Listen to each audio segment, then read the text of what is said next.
This is how Africa was carved, Episode 5. Before European powers imposed borders and empires, Africa was already negotiating power, internally and externally.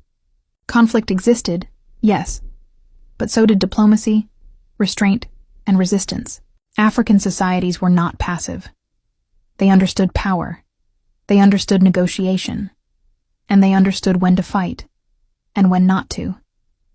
Across the continent, disputes between kingdoms were often managed through treaties, marriages, alliances, and tribute systems. War was a last option, not a default response. In West Africa, empires like Mali and Songhai expanded through a mix of military strength and diplomacy. Conquered territories were not always destroyed. Local rulers were often kept in place, allowed to govern as long as they paid tribute and respected imperial authority. This reduced rebellion and maintained stability. In Central Africa, the Kingdom of Congo relied heavily on negotiation between provinces. Power was balanced through councils and noble families. Internal disputes were settled through dialogue, arbitration, and shared authority, long before European legal systems arrived.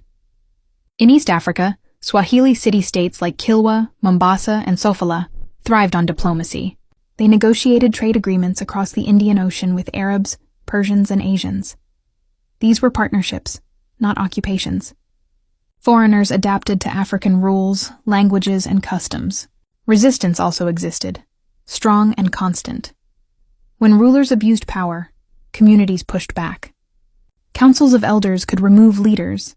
Spiritual authorities could withdraw legitimacy. People could migrate, refuse tribute, or align with rival states. Power was never absolute. African societies resisted domination not only with weapons, but with strategy. Some kingdoms deliberately limited foreign access. Others controlled trade routes tightly.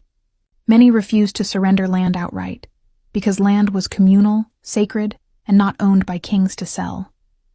This is important. When Europeans later arrived demanding land treaties, African leaders often believed they were signing trade or friendship agreements, not permanent land transfers. That misunderstanding was exploited.